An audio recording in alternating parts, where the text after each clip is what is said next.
It's the most wonderful time of the year, except for when it isn't. Coming up, we're going to take a look at all the ways that you can cope with the holiday blues. All that and more on this very special holiday edition of Mission My Life.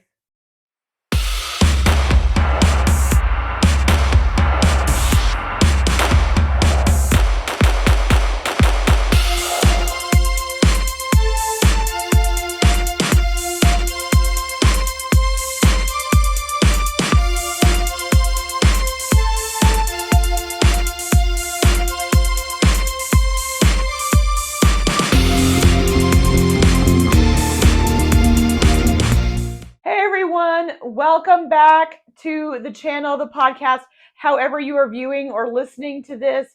My name is Dana Cooper. I'm a certified codependency recovery coach. And hey, let's talk about the holiday blues. It's a thing, right? So I actually did a blog on this a few years ago, and it was a wildly popular topic because while this is supposed to be the happiest time of the year, for a lot of people, it's not really. It's funny. I started the blog talking about my favorite or one of my favorite Christmas songs. So I love Christmas music, but I gravitate towards a special kind of Christmas music. So I like songs that are, first of all, very rock. So they have to also be a little bit on the bluesy side. There's a special cover of Please Come Home for Christmas by John Bon Jovi that I absolutely love. And, it's all, bells will be ringing. And he says the glad, glad news. There's other versions of this that say sad, sad news, which is kind of interesting that I gravitated towards this one. Because it's almost like there was such a disparity between the way he was feeling and the glad tidings of the holiday season.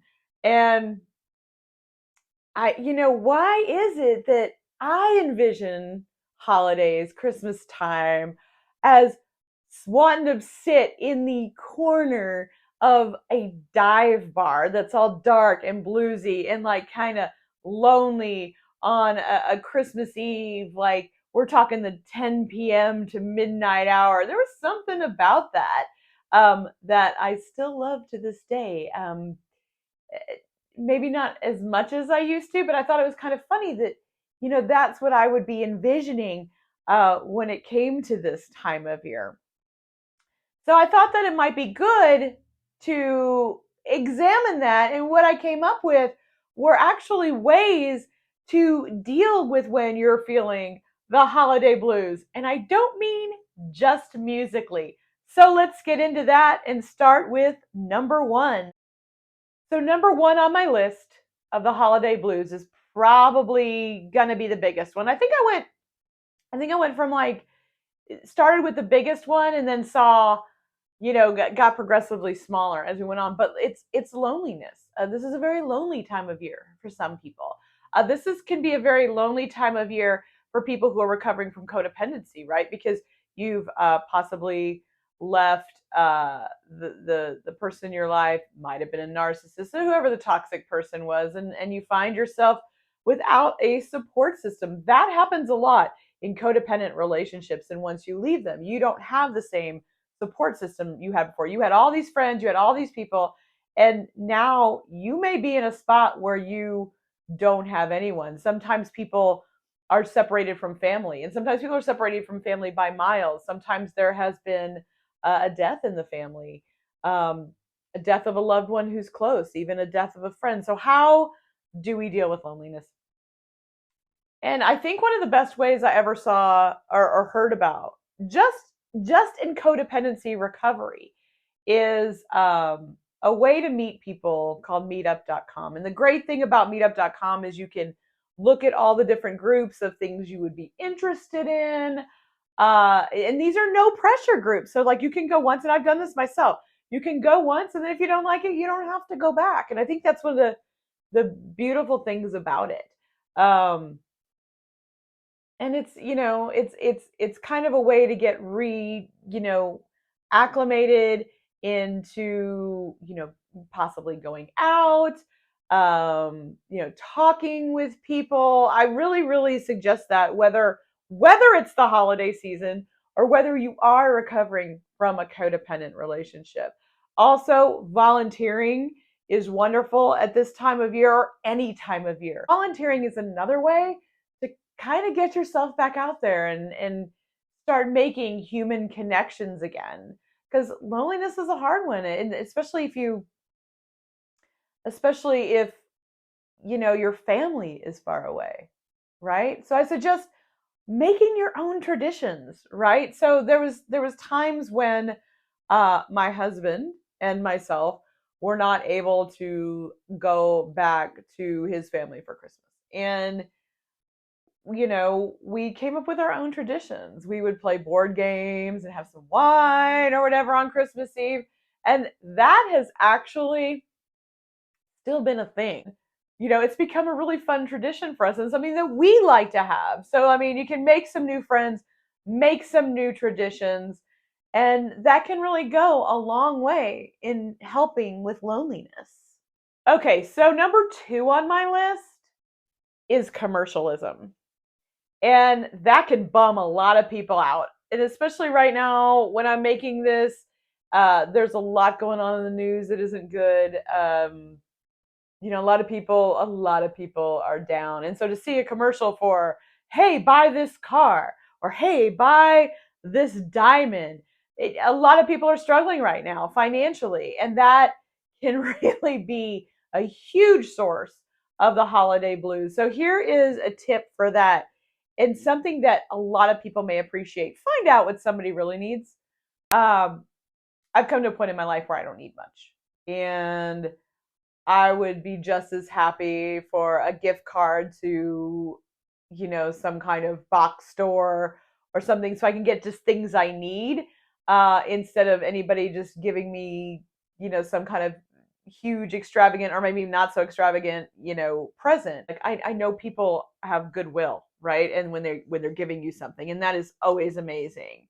But sometimes, and especially if you've been in any kind of codependent relationship, they're giving you that gift, um, to go, look at me. I am a great gift giver. And it's usually not even something you really want, you know? This happened a lot in my lifetime from uh, some of the narcissists, or even people who enabled narcissists. They never knew who I was. And as a codependent, you don't even know who you are. And we've talked about that before, and finding out what you value is a big way to find out who you are. And I will link to that prior podcast in the descriptions below. However, now is a time for you to realize who you are and what you want. And right now I'm saying, I don't need anything extravagant. I would just be so happy with just even a gift card, or something that me and my friends do is we exchange our Amazon gift lists. Or you can even say, hey, here's a list of things that I would be completely happy with. I mean, take the big wow factor out of it. Find out what people truly need. Some people may even just want, like, you to babysit for them so that they can go out somewhere. Maybe they're stressed out. Maybe it'd be great to get somebody to clean their house even. Try to think of your gifts from that kind of angle instead of, any big commercial angle. And that will take a lot of the blues out of the situation. Okay, this is a big one. Number 3, holiday stress. There's a lot to do, right? We got a lot of shopping to do. We got a lot of presents to wrap. We got a lot of shows to go to. First thing I'm going to ask you to do is make a list. Make a list of the things that are absolutely the most important to do. Okay? There's a few things that I like to do every year. There's a few things I think I'd like to do every year, but I don't always have the time, right? So I think one of the best things you can do is make a list and pare it down and just get to the most important things. It's kind of like making your values, like we talked about. Get to the most important things. Because if you're stressed about how much time you don't have, you're going to be in so much worry thinking about all these things you can't do, that you can't spend that wonderful time in the present doing the few things that are the most important to you. And that's pretty much just in a nutshell, my advice on stress: pare it down. You don't have to do everything, but you should do the things that are the most important to you, because then you might feel like, man, I missed out. I missed out on this year. I really wanted to go do XYZ and I didn't get to because I was doing all these other things. So give yourself that room and that compassion and figure out what the most important things for you to do are, and do those, and don't spend so much time worrying about how you're going to get it all in. Go ahead and cut right now, and that will help a big way towards the holiday stress and the holiday blues that you may be having in your life. Okay, number 4. This is the last one, and not everybody suffers from this one, but some people suffer from a post holiday blues because everything is so up. Woohoo! We went to all the parties. Yay! We did all the things. Yay! We opened all the presents, and then it's over. And I was one of those people for a long time. And I'm going to tell you, I think one of the reasons why is being in a narcissistic household. I'll tell you what, narcissists most of the time will ruin a holiday for you. However, Christmas was a wonderful time in my house. That was the only time that my narcissistic mother was happy and tried to make things like really good. There was something about Christmas for her. But the letdown after Christmas, because then it went back uh, to some of the hell that I knew as a kid living with a narcissistic parent. Uh, Now after the holidays, it's a huge letdown for me. Like, I hate January. Like, I really, there is a time, not so much anymore, but there's a time in my life that I sincerely despised it being January. And so I'm going to give you if you are that person, I'm going to give you a few tips. Number 1, and this is a great tip, take some of, and I still do this to this day, I take my favorite ornaments and I put them in this special candle holder where I can sit them in the bottom and the candle raises off the top. And I can have them all year long and I can look at them and keep some of that spirit of Christmas with me. And that has really helped. It's like I don't feel like it's too far away. So another thing that you can do is have some exciting things planned for your January. I used to hate that January was coming. I despise it. January was not ever any of my favorite months ever. But right now, I have a bunch of podcasts filmed and almost ready to go for January that I'm super excited about. A lot of things planned for the podcast. I have some musical things I'm working on. January and the new year, 2024, are going to be pretty exciting. So I'm ready to get to. I'm actually enjoying this. I'm staying in my present, right? So we're not going to have the holiday stress. I'm staying in my present. However, when the holidays are over, I have exciting things to look forward to. And so that's something else that you can do in case you are someone who does get the post-holiday blues. I think one of the last things you can do is, I'm a light lover, as you can see back here. We went ahead and did the podcast. If you're watching this on YouTube, you'll see that I have the Christmas tree behind me and some lights. If you're not, if you're listening to this on one of the podcast outlets, just know that I'm a light person. So you can keep some of these things in your home. You can put light. In fact, there's a lot of decor now. Like, you can put fairy lights on your wall. There's all kinds of things, and you can take some time to turn them all on, and almost submerge yourself again in that holiday glow. That's something I do. I try to do that actually once a week on Sunday mornings.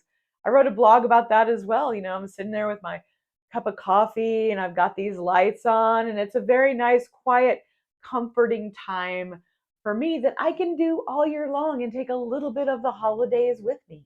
This Christmas Eve, I know it's gonna be like a lot of Christmas Eves past since we've made the tradition that I told you all about. We're going to get out the card games, maybe a little wine, maybe a little hot chocolate.